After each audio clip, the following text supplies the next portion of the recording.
All right, we are live. Hello, everyone. Welcome to the November pick for the Diversity is Lit book club discussion. Today we are talking about tonight, I guess, depending on where you are. We are talking about Midnight and Indigo by 22 Black women writers, and it was edited by Ayanna A. Small. Please let us know. Sorry if you hear Zuko. Please let us know in the comments if you're here, if you read the book. There will be spoilers, talking about all the different stories.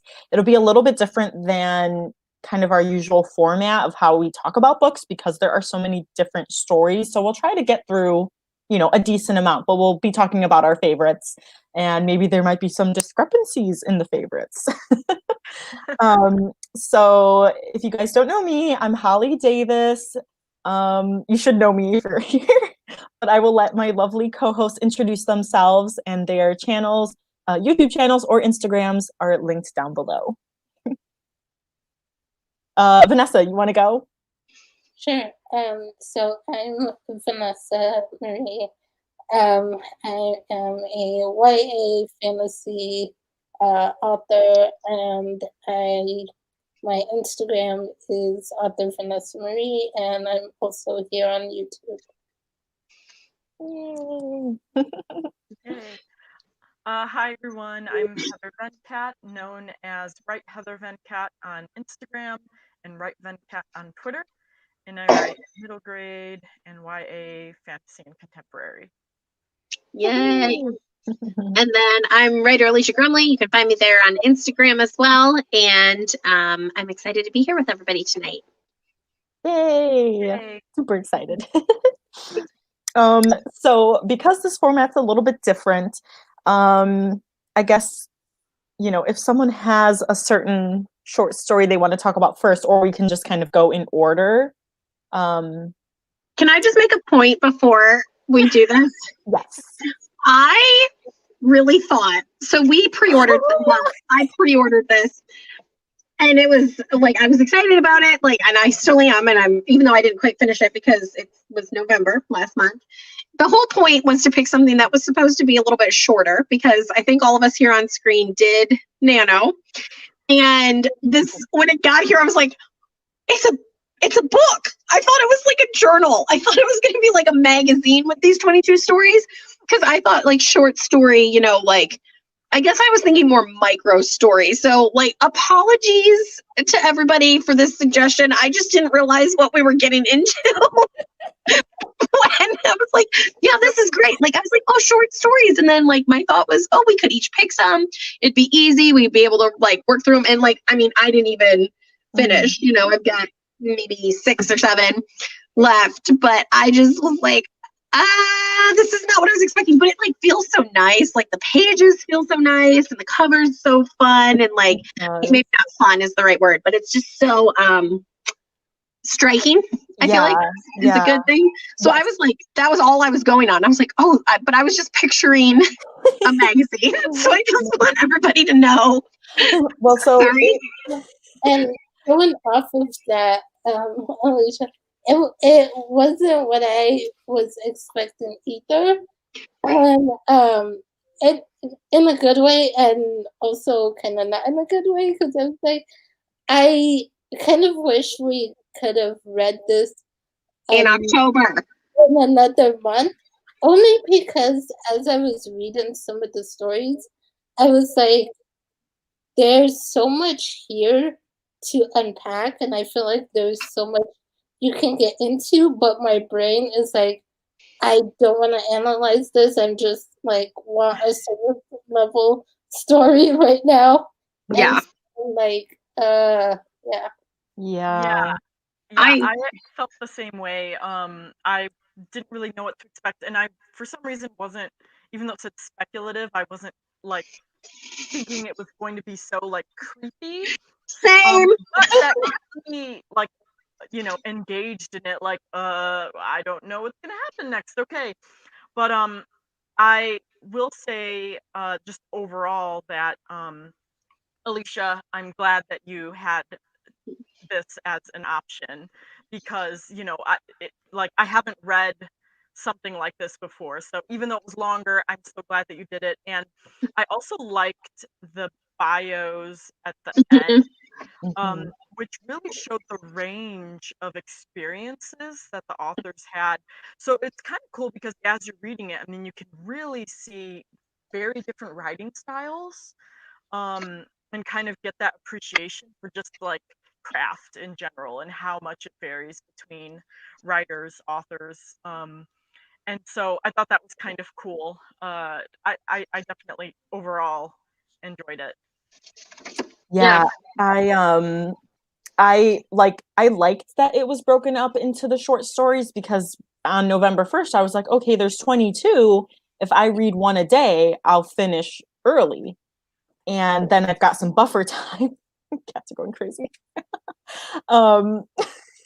It's not a ghost. It's not, one of these things. It's not a vessel. Maybe that's what we'll talk about next. Maybe it's a monster. Nobody really knows.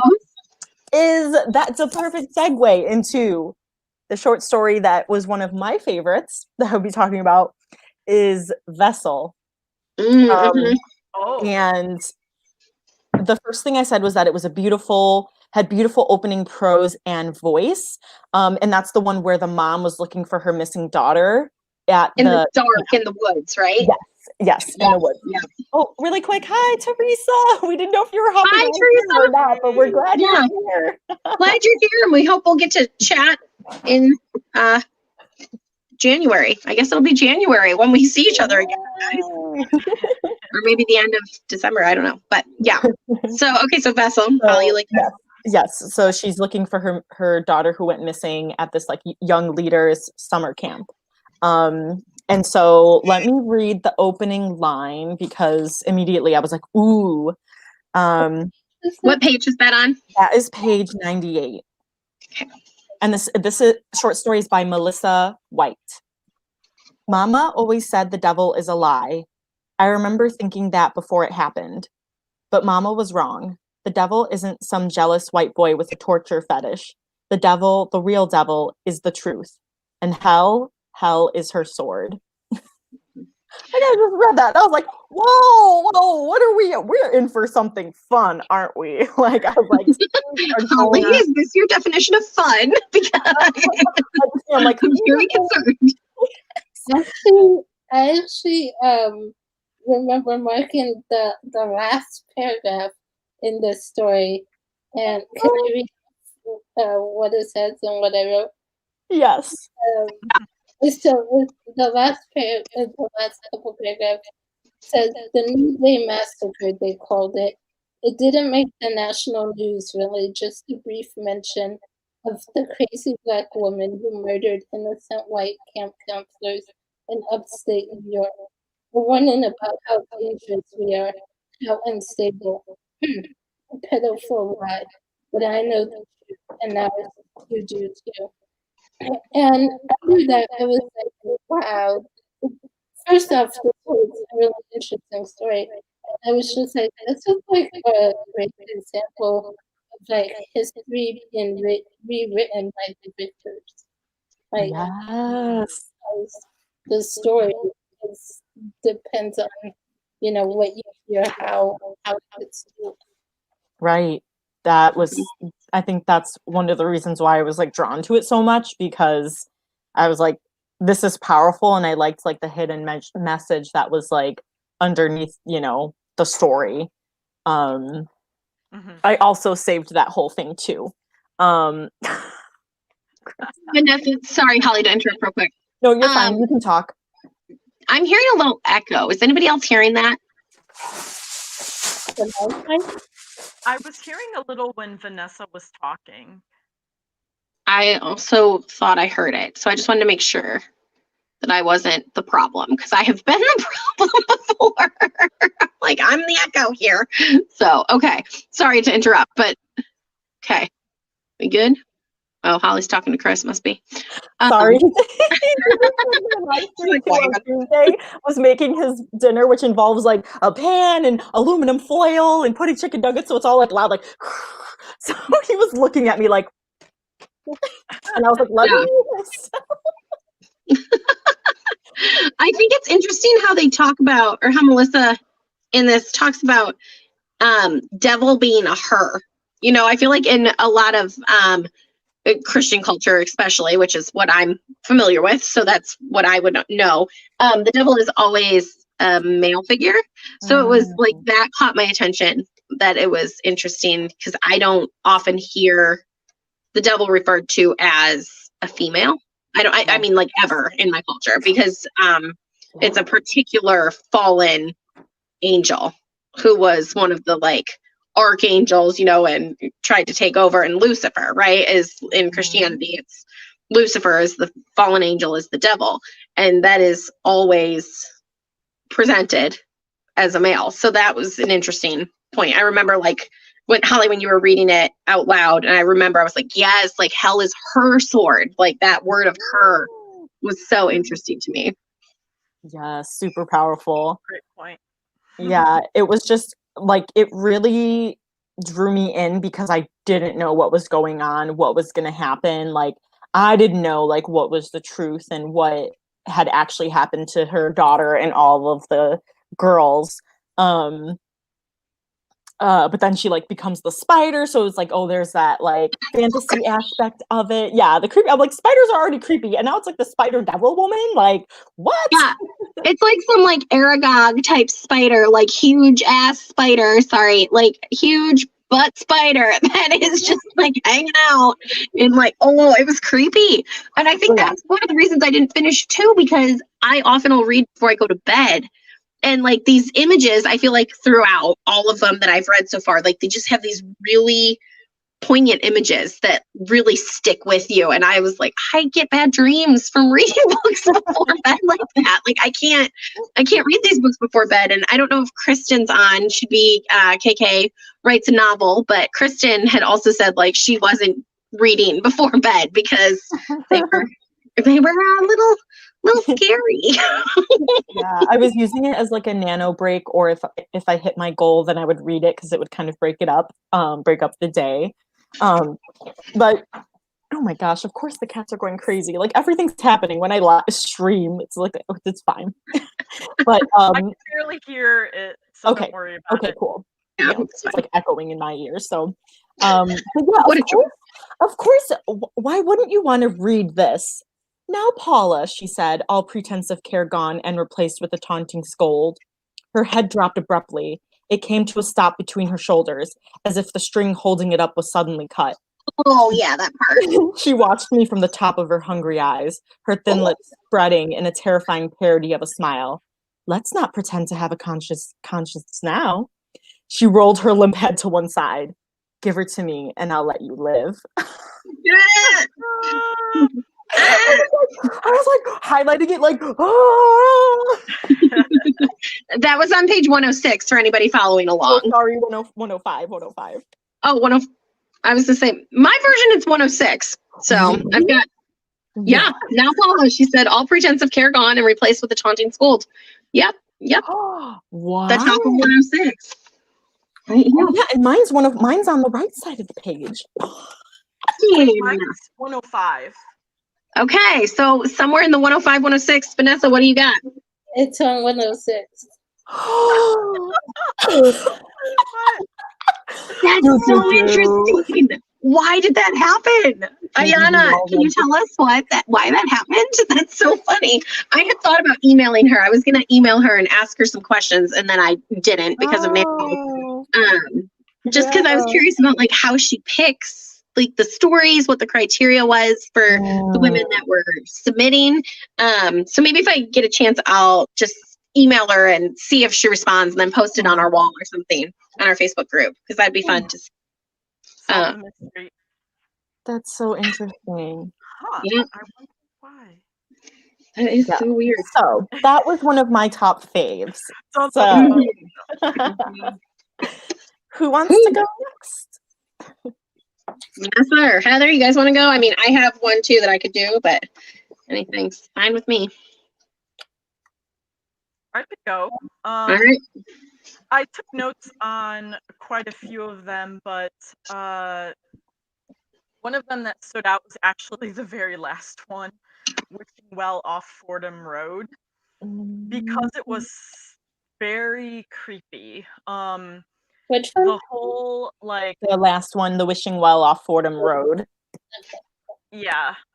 Okay, I'm gonna give this disclaimer for everybody. I think Holly did too, but there will be spoilers. So this is one I haven't read yet, but I'll be interested to see what you guys talk about. So go ahead. This one was a little bit longer. It's like 20 pages, but like it intrigued me because of several things. Well, one, I was really mad at the vet. I was like, you're giving vets a bad rap because like he was so mean. He's like, oh, you wouldn't get into Cornell. Where would you get the money? Oh, only if you get a minority scholarship. And I was like, can I just punch you? But Why? but you know, I thought it was really interesting how they had like this wishing well creature, and then not only did they sorry, the author is sorry, let me scroll. Michelle Tracy Burt. So even though Michelle she could have just like said, oh, there's this creature, but she actually ended up describing him and even giving him a name. So it's like saying, oh, he kind of has like a taper like face. And if you could Google like taper, it's like Oh, I love tapers. They're cool, such cool little animals. Kind of got a little like, its nose is a little bit long. It's not like as long as an elephant, but it's kind of long and it like moves around and just like describing it, I was like, that sounds terrifying. And then giving it a name, like it's kind of long and hard to pronounce, and then they call it like Rivi or Rivi, I guess. Yeah. I thought was interesting too, because it almost like when I was reading, I was like, oh, this kind of like humanizes the creature by giving it a name, and it's actually talking back and having these conversations. It's even having dreams, and Dina was so. But then at the end, it's like this twist where it's like, oh, whoa, like now she's the creature in the well, and so like they were kind of, I felt like she was foreshadowing at the like humanization of the creature. But what really like spoke to me too was like the like the weird dreams that like creature had. Like she said, well, what do you dream of? It's like, I dream of supper time in 17th century Paris, of milkshake waterfalls, of gold crucifixes inlaid with ivory and jade, of dervishes that have lost their whirl, fuzzy-headed dandelions, of folded up love messages in bottles that float, of English fedoras, etc., etc. And I dream the forevers of tomorrow. And I'm like, how random of things like can you get? Like I just it was just like this explosion in my head, like this, you know, you're picturing milkshake waterfalls and then like English fedoras, and you're like, what? I don't even know. I don't understand. Like this is, so I thought it was very like interesting to me how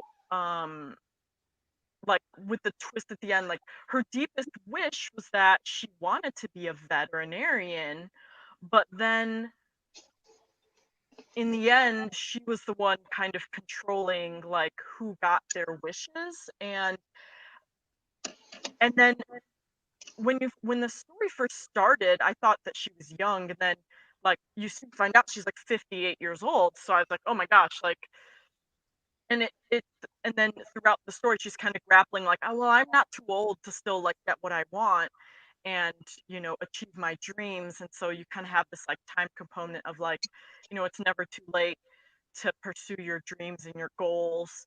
But and then also lastly, just like the whole piece with her mother too was very like, it was like kind of sad though, because she's describing like taking care of her mother who's dying, and like her fingernails are getting long, and it was just like really like, oh my gosh, like it kind of were like, I kind of had to like stop reading a few times. I was like, oh my gosh, this is really like deep, Intense. like intense. Yeah, Mhm.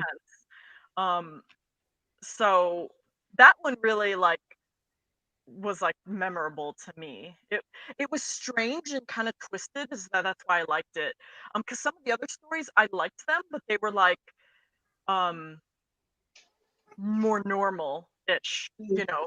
This one was like really out there, and Yeah, I this one was a little quirkier, but I liked that too. And really anything with like a wishing well or a well, I'm like, I am here for this. You know, I know something's good is gonna happen. So yeah.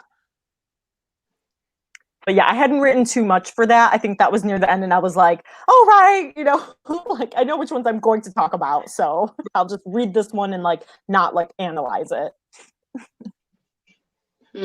But that still comes back to Vanessa's point earlier. Like, even though I didn't read, that there's just so much that you can analyze, and I think it's definitely going to be one that I revisit at a different point. Like, not right now. I don't have the spoons for it right now, I don't think, but I'll probably finish it up so I can count it for my word goals. But I think that that's really impressive, and on the editor's part too, and like just giving this really clear vision of what you want, because there's 22 stories from 22 perspectives from 22 authors from just all of this stuff, but there is that really great theme that runs through of being able to analyze on a lot of levels. It sounds like that story also does that. So I think that's Totally.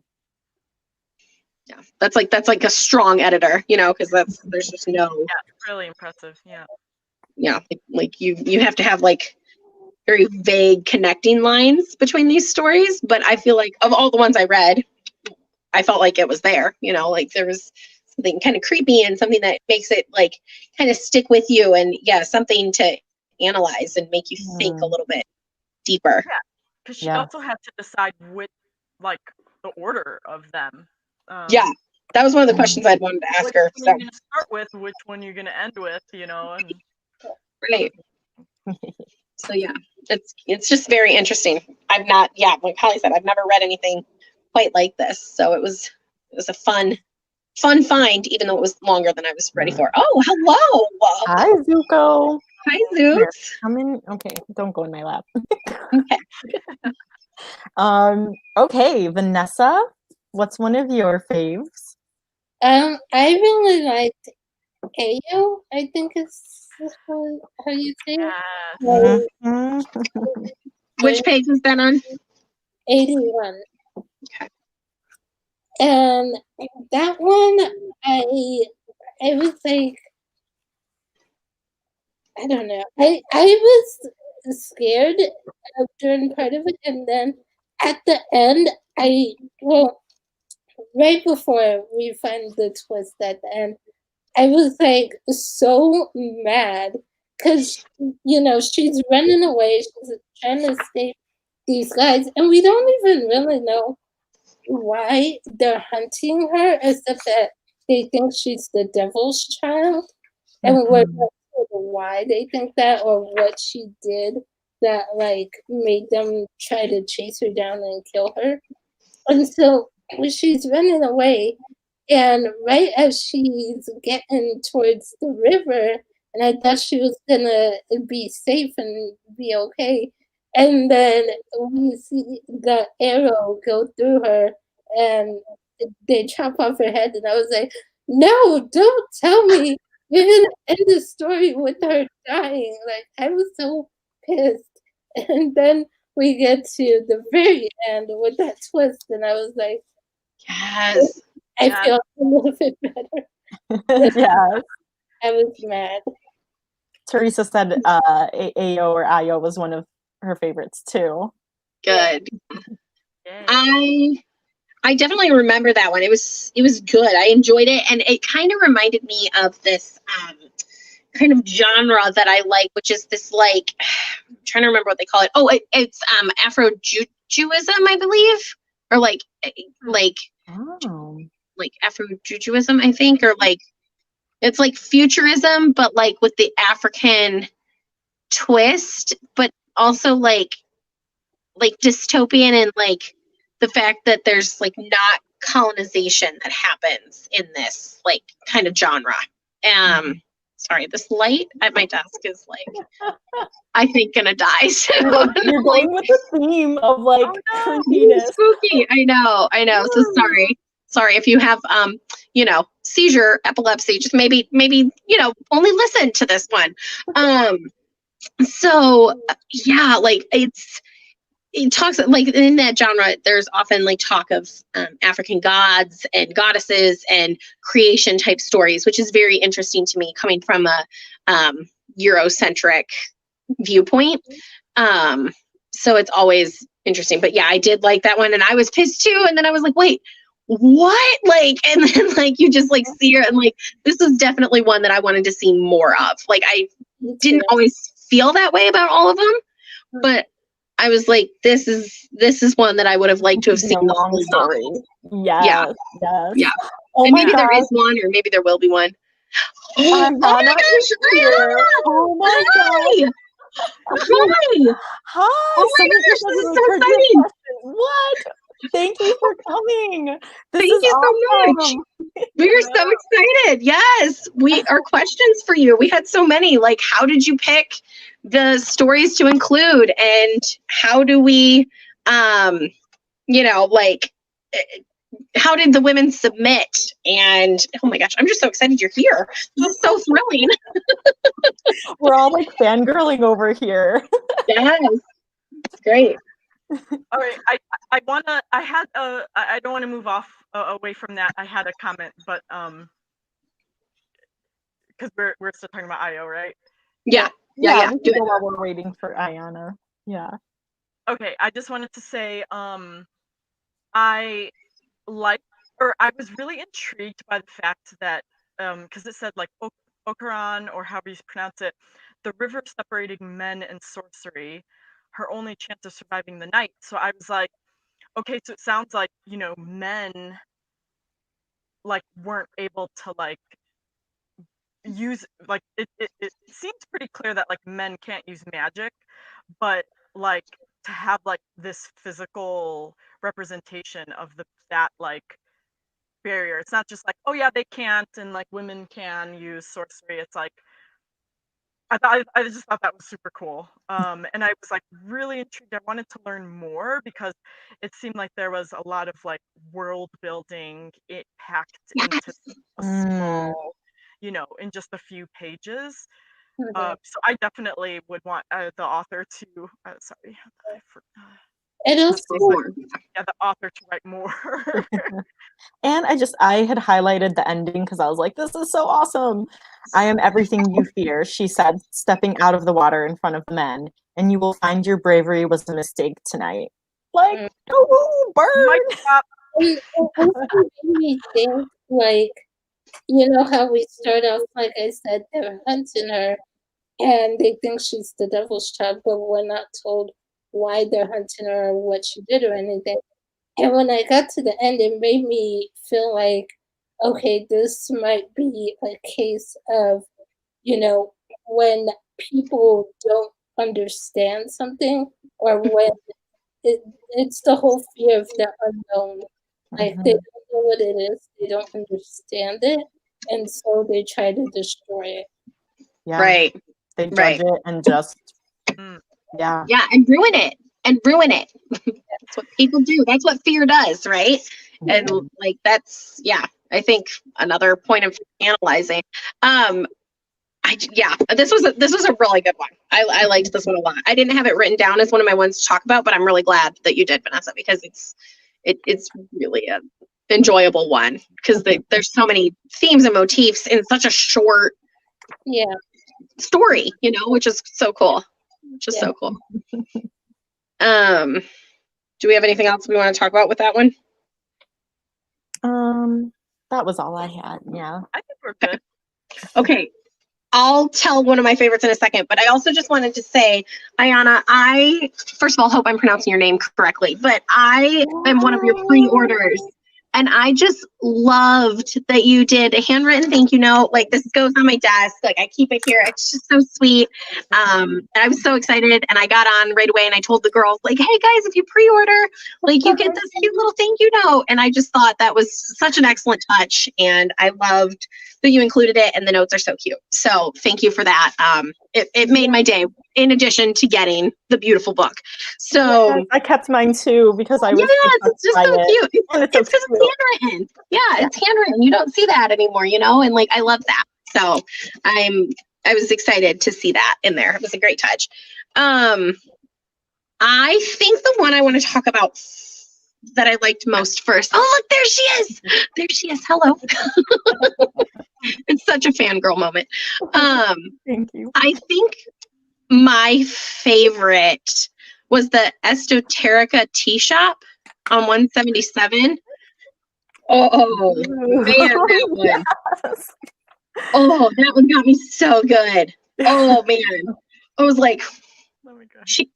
she did. She just burnt that place down. She burnt it down to the ground. And I was like so impressed with her. I was like, yes, go girl. Anita, right? I think her name is Anita. And it was, yes, and just like the imagery in it was so beautiful to me. So on my copy, it's by Tara Betts, Betts, Betts. It would be 177. So Ayana, that's one of our questions for you is Vanessa and I's copy has a page differentiation between Holly and Heather's copy.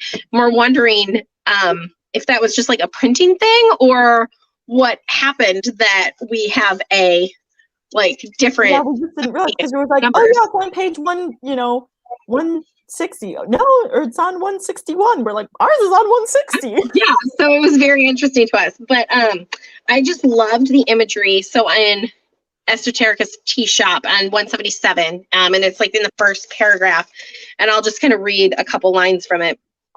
Esoterica was different. It was one of the few stores in town that made all of their herbal products pretty. Every jar was wrapped in gold ribbon, and every purchase left in a brown paper bag inked in gold curlicues. Every package carried the faint smell of rose petals and the lavender that permeated the store and settled into Anita's coat after her first visit. She could not help but notice the crumpled petals floating in the oil dressing, the tops of every 7-day candle festooned with pink and gold ribbons on almost every meticulously dusted shelf. Jazz permeated the space, usually Alice Coltrane or Dorothy Ashby, but on that day, the owner had chosen Illinois Jacquette's Desert Winds on repeat, a voiceless chant that allowed her to keep nodding her head and humming. And I just was taken in from that image, from the first page. So that's the first page of that story, and it's about the third paragraph in. And it just was so gripping. And I think because it hits so many of the senses, you know, like you've got music playing, so you've got the auditory and you've got the smells and the colors, and, you know, so I think it was a full experience, and I really felt like I was standing there in Esoterica tea shop. And I loved that from the beginning. And then that was one of the ones that had caught my attention from the note in the beginning, which I loved. And it was the little like synopsises. In an Esoterica tea shop by Tara Betts, Anita visits a new tea shop in her gentrifying neighborhood. As she becomes familiar with the store's laid-back vibe, she realizes the store owner is selling a concoction that changes her neighbors. And I think that's one of my favorite parts about these little like synopsi, maybe that Ayana wrote, because it gives you such a light premise, but you have no idea which way the author is going to take it. And like, I didn't realize that Anita was going to burn it down, but she was like, she knew there wasn't any other solution than burning the tea shop to the ground. That is how this story starts. And I was like, to quote Holly from earlier, oh, we're in for something fun here. Like, Yeah, is there a few that had that first line punch? yes. Or the last line punch. This one, Right. I love the last line. I know copy ain't the best thing for me, but some things are worse. Okay. Yes, like, yes. So good. So actually, I was taken aback by it because when I read the first line, I thought that like she was saying like, oh, well, there wasn't any other solution than for it to burn down. Not that the solution was for her to burn it down, because at the end of that paragraph that you describe that you read about Esoterica. It said Anita did not know that this woman with a calm voice would have to disappear in an accidental fire, unable to escape the storeroom due to a broken lock. So like I thought he was saying that like after the fact, and so then when I was like, it was her, I like didn't realize. Yeah. And that's one of the things that like was so fun to do a quick analysis of with this read for me, was because I don't get the impression that Betts wrote the Anita character setting out to commit murder necessarily. She wanted her community to be her community. She didn't want them to feel like they had to make themselves smaller or whiter, first of all, and, to live and to exist, and like that unhappiness that was permeating that whole neighborhood because of the tea shop under this guise of beautifulness. Just, it was so good. It got me. It got me. I was like, I want to talk about that one. Yeah. I think as soon as I read it, I knew I wanted to talk about this one. So yeah, but I don't get the impression that the idea was to have Anita designed as a murderess, and like, it's so interesting to look at a murderess because you don't feel often, at least I don't read a lot of murder mysteries either, though. I don't often feel empathy for the murderer. And here I did. I was like, she was justified. Like, also a Slytherin though, so like I kind of get that. Like, like all other things aside, like there is that part of my personality that is like, yeah, okay. But like, just I did not have any impression that she was gonna have a hard time sleeping at night with herself, because that's something that you have to grapple with, and like that moral code is just so cool, because that's like one of her characteristics, is she's like, no, this is wrong and I have to do something about it. And at the end of the day, I mean, she sells candles in the shop. Who's to say? Like, nobody's gonna prove it on a Sunday morning, like, so it was a well executed plot. And this is one where, of course, I would have loved to have seen more. Uh-oh, did I just freeze? No. Oh, okay, sorry. Where I would have loved to have seen more of the story, but I felt like this was completely wrapped up in itself, so I was fine with it. Yeah, I agree. I loved it. so much. Thinking of murders, does anyone want to say anything else about this one before we jump? No, wait, about which one? Says that it's definitely a printing thing with the different page numbers. Just the weird printing thing. Okay. Because I wanted to jump to Hunger on page 223. That was another murder one, where this one I had sympathy for the murderer, because at the end of it, I was like, oh, but I don't think he knows what he's doing. Like, he didn't realize it was him. Like, there's some kind of illness there, or some kind of mental illness that's making him block out and not realize, because he cared about the kids and he wanted to bring the kids he wanted to get the authorities involved and find out who did this to these kids. And the description, oh my gosh, the description of his murder, and like, that was tough. Yes. Yeah, it was very, very specific, and like it got to me too, because I felt bad. Like, I was like, no, but then it shows like, okay, it's like war and like mental health, like post-war or like current war, like mental health things can really like, it can ruin people's lives.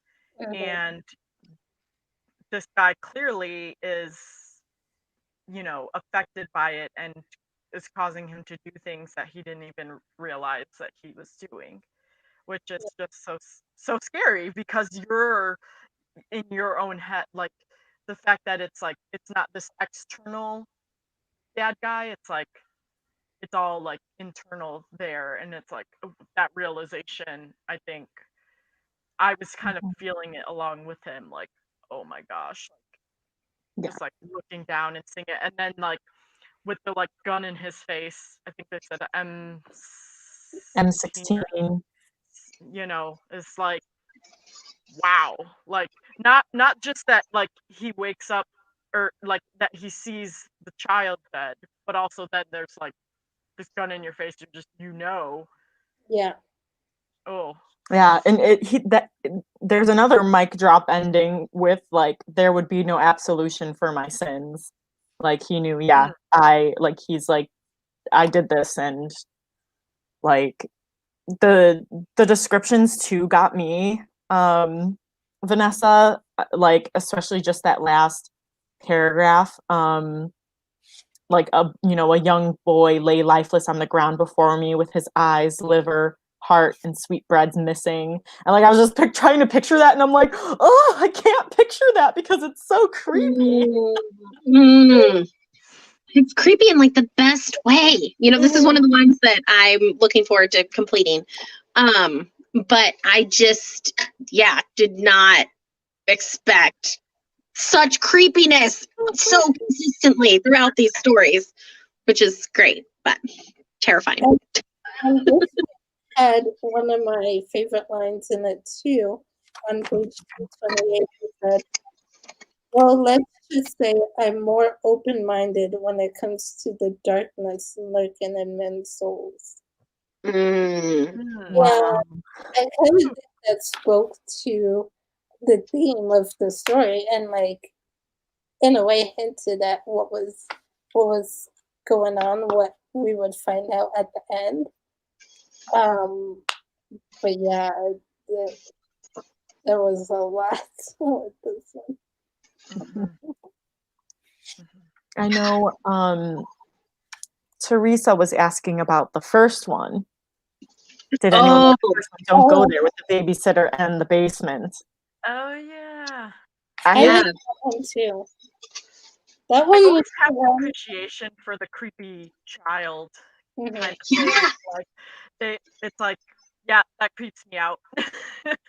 Well, I think especially because, so who's the author of that one? Let me look real quick. I think especially because Tracy Cross is the author of that one, did such a good job of of making us as the audience empathize with the child, but then you don't realize that the child is like kind of controlling stuff there. Like I kind of thought it was the dad of the child who was like controlling the monsters, because it's usually the dad, right? In situations where like you've got monsters in the basement, it's because of the dad, and you don't always like see this child as like the kind of co-conspirator for the monsters. So like it's interesting to think about that too, because I was like, oh no, like, and this babysitter, and I'm a full-time nanny, so like I was, like, yeah, like you do what you got to do, like protect the kids. You go and you calm them down and all this stuff, and it's like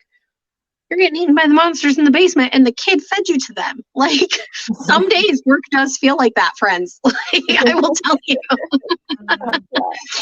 But Teresa, let us know if you like, or like, what do you think of it, since you were asking? Yeah, if there was a particular line or something that you liked.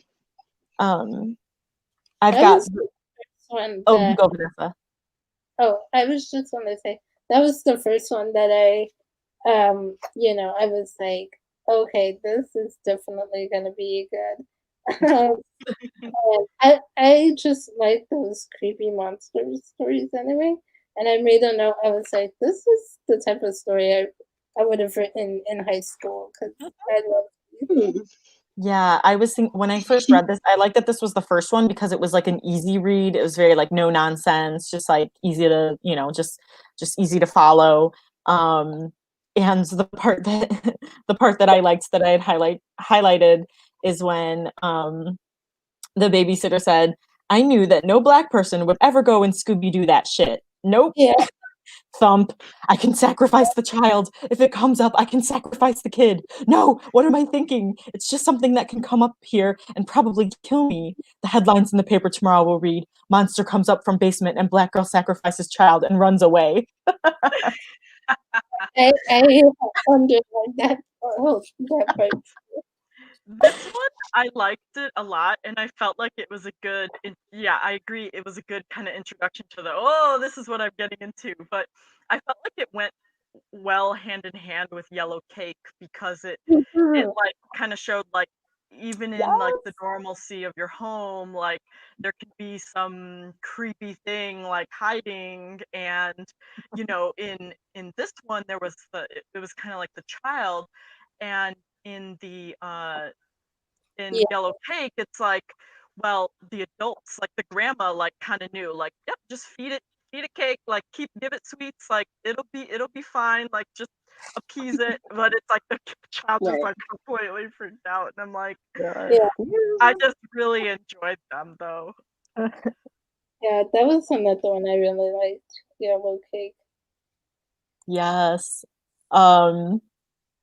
Teresa said after reading it, I was so wanting to film it. I love the twist with the kid being the one feeding the monsters. Yes. Oh yeah, that would be fun for you and your husband to do, Teresa. I know you and your husband have a film company, and that would be a fun one to film. Yeah. Mm-hmm. Do it. So,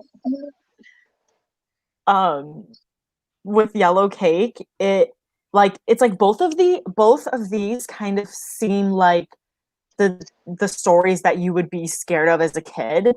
Like, with the monster, it's like, oh, like you're, you know, it's at night and your parents are gone and you hear noises and you're like freaking out. And then with Yellow Cake, it was, but she also reminds me to make sure I keep my feet from dangling over the edge of the bed at night. And I was like, yeah, like when your kid's like, oh, you can't have your like legs dangling off the side or your arm off the side because you're gonna die by the monster, you know. Well, and yeah, that was one of the like best twists of that story, I think, was that parents' job, the only job of a parent or a caretaker, is to tell the kid like the monsters aren't real. So like when the monster is real and the adults know that the monster is real, and like kids base so much of their emotions off what they see their safe adults doing, right? Like, so if their adults are scared, they're more likely to be scared. So it's like, oh, like that's a big lesson for a little kid to learn. And I thought that was a really like well-written point, because it's always the parent's job to say like, there's no monsters under the bed, honey. I'll check, right? And like the dad doesn't even say like, I'll check for the monster. Let's give the monster under the bed some cake. Yeah, I love that. Morgan that, says, hi Morgan. Yeah, that was a good twist. Yeah.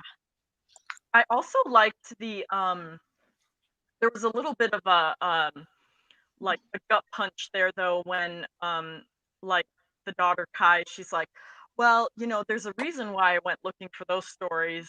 Those stories let just enough of the scary stuff in so that maybe when I see the really terrible things, it won't be so bad. And it kind of is showing like, yeah, like real life is scarier than this monster under the bed. Like there's worse things out there. And it's just like, oh, gets to me. I know. Yes. Okay. If we don't have anything else to say about this one, I've got a good segue into one of my other favorites. Sounds good. Go for it. So it's like word association, right? Yellow, like what did we go from the don't look there, don't go down there. Don't go there. Yeah, to Yellow Cake. Okay, so from now Yellow Cake to the warden, which is like the husband's point of view from the Yellow Wallpaper. Did anybody ever read The Yellow Wallpaper by Charlotte Gilman? I think that's her name. No. Oh, no. Ladies, you almost have to read it. It is crazy. It's like in the like canon classic English language like stuff. Like you type in Yellow Wallpaper, Charlotte, maybe it's Charlotte Perkins Gilman. It'll come up. And it's a short story like this, but it talks about this woman who is being gaslit, one, by her husband, who is like telling her that like everything's like fine, but he's drugging her because he thinks she's hysterical. And this is in like maybe like early 1900s is maybe when it's set. But like he puts her up in this like room and he like shuts her away from their whole family and away from her kid. And she starts like seeing this like creepy woman crawling out of the yellow wallpaper in her room. Okay.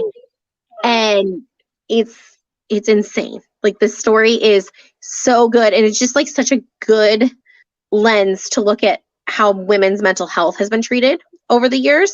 So the warden of what's it actually called? The warden of a wilting woman. It's on 192 to start, is from the husband's point of view leading up to like kind of some of the craziness.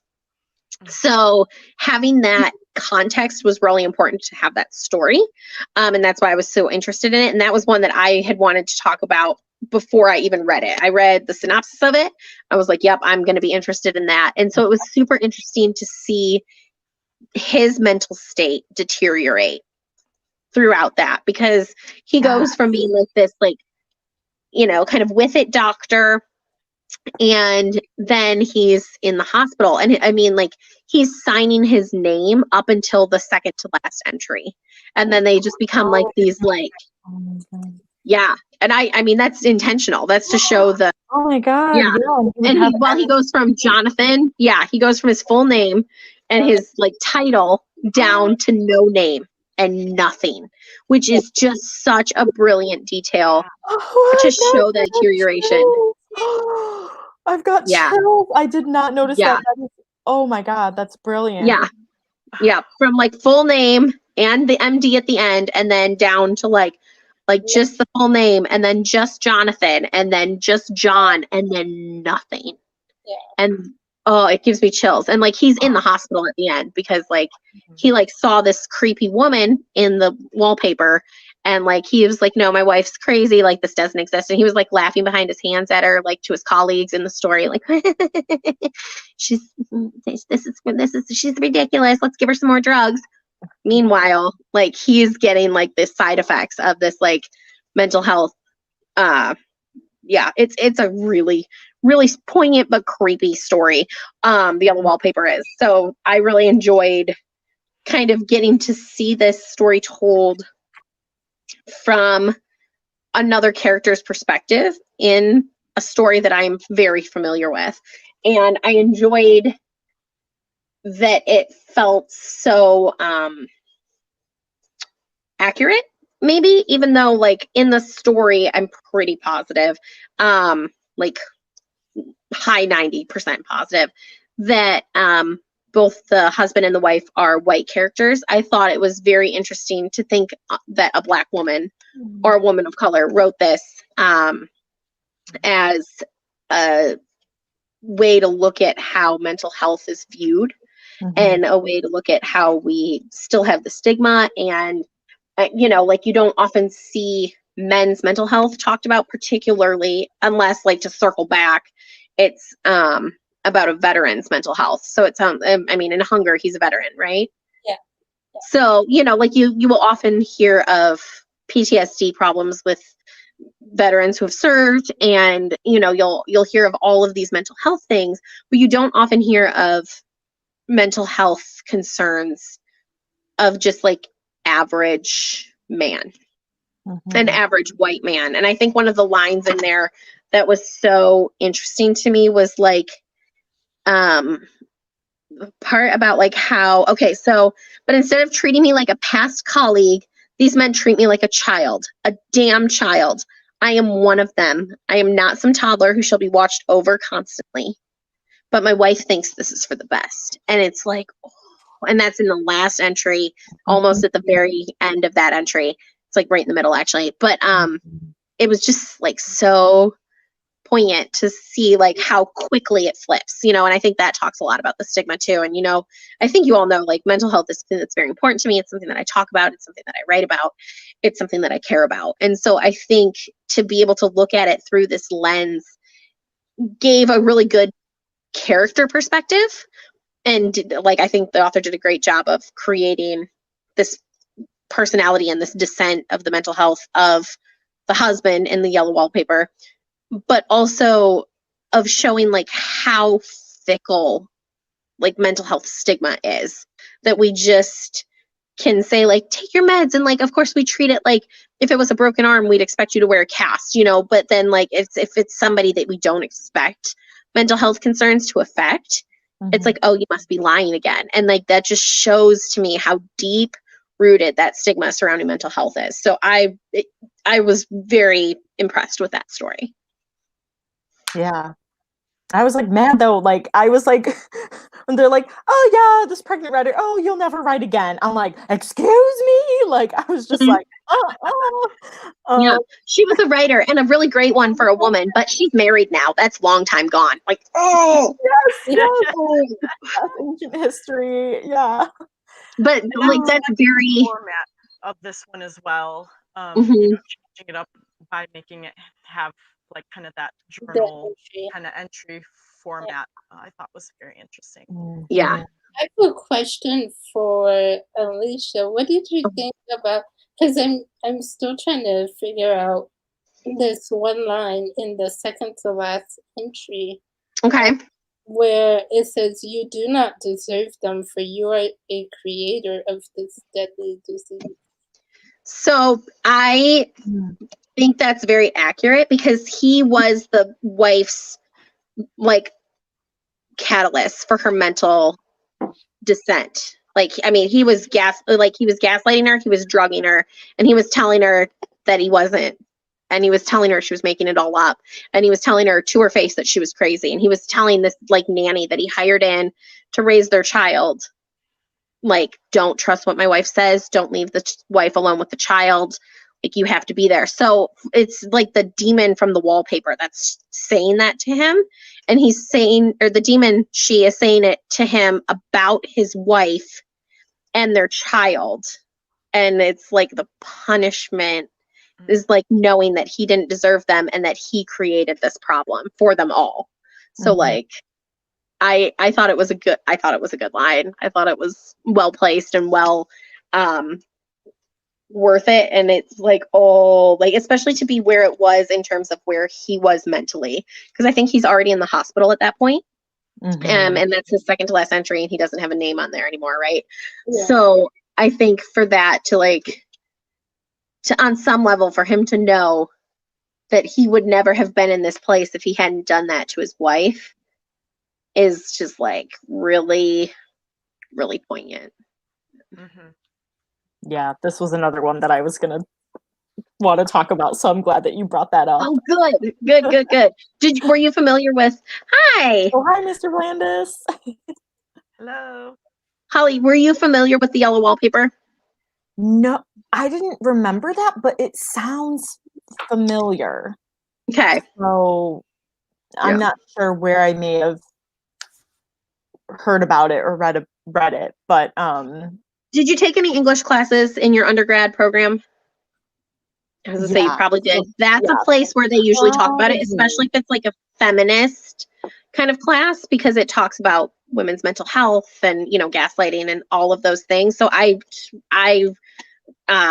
took it in one of my like feminism throughout literature kind of classes. Like that was kind of like the theme of the classes, is where I was first introduced to the story. So that might have been where you came across it. Cool. Yeah. Anyone else think, okay, so there's one story in here that I'm like, I really want this to be a full-length novel. Okay. It made me miss dystopian novels. I'm ready to get back to dystopian. Oh, good. In the wake of a disaster.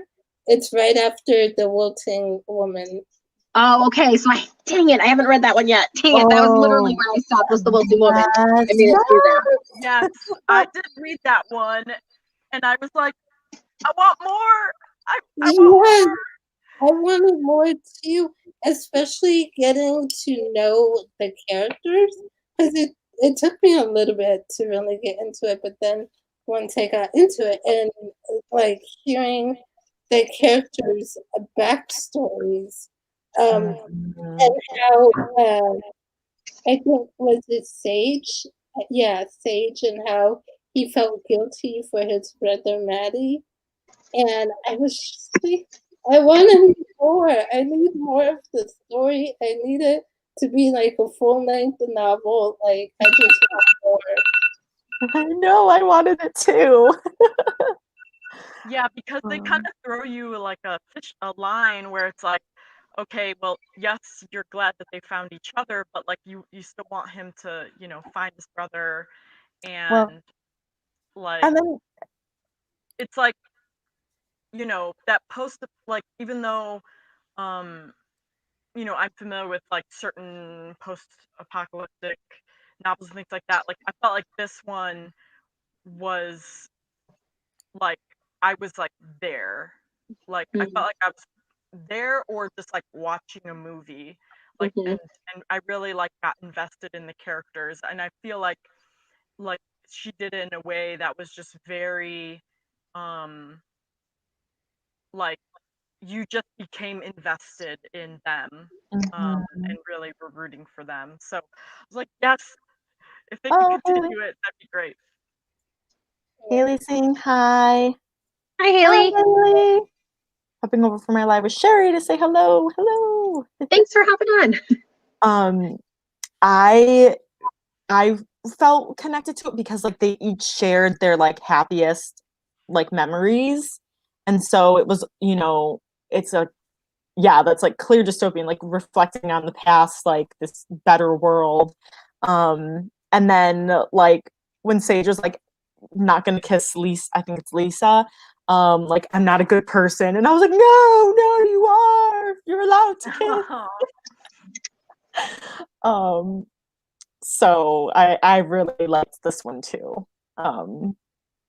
And oh, Haley's putting this book on my to read list. Yay! Yes, do it. Haley, Ayana Small, who is the editor and producer and founder of Midnight and Indigo, the publication, and the house, was on here with us earlier. I'm not sure if she still is, but she was with us earlier. So you might want to watch the replay because she popped on and said hello. So I'm sure she would love to know that our talk meant that more people get to read it. Yeah, we were fangirling.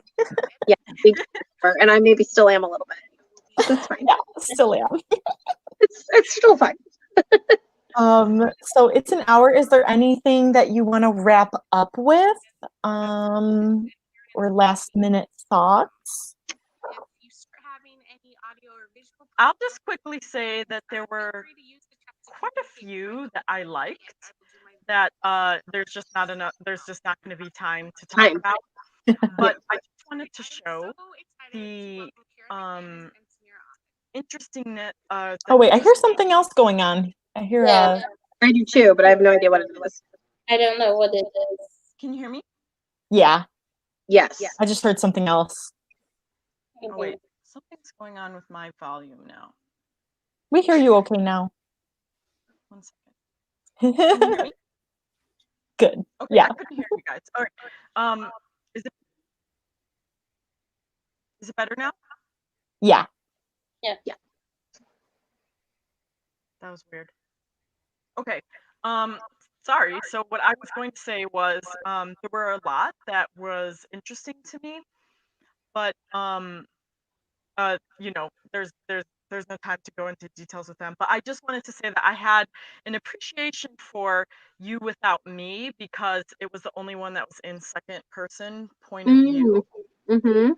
And I don't read many stories in second POV, so I thought that was Interesting.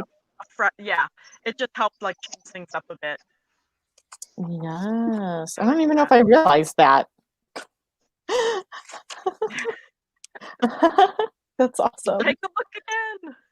Mr. Blind said interesting chat. Yes, definitely watch the replay to catch what you missed because we talked about some other good short stories. And definitely feel free to talk about any other short stories that we didn't talk about, or if you want to talk more about the ones that we did in the Facebook group. Like, just post, talk about it. We can have a thread.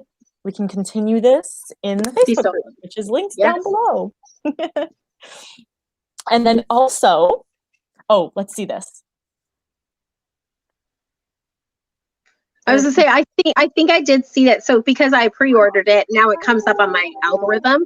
And I was gonna say, I think it was the third issue, or it was like on sale because of something. It looked like it was on sale from some of the other stuff. But yes.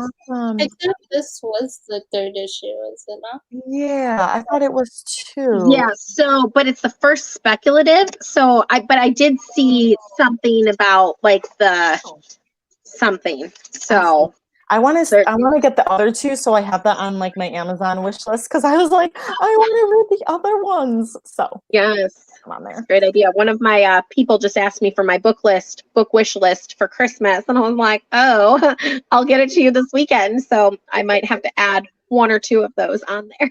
Oh, nice. Oh, cool. And so everyone can join us for December's book club pick of the month, which is Legendborn by Tracy Dion. Beautiful. And spoiler, Vanessa just finished it. And what did you think, Vanessa? I loved it. Nice. We were talking earlier. So I'm excited I haven't started it yet. I haven't either. I don't have my copy. I'm trying to finish this derpy book. This book with this derpy dog on it. It's a nice like nonfiction. It's so fun. And then I can read this beautiful, beautiful book. So Ayana, I really appreciate you hopping on. Yes, it was great. And for everyone for coming. Thank you to my co-hosts. It's always a pleasure. And we will see you next month. Or I guess it's technically, next month. End of this month? Well, who knows? We haven't set the time yet. We'll see. All right. You'll know when we know. Bye. Bye, everyone. Bye, everybody.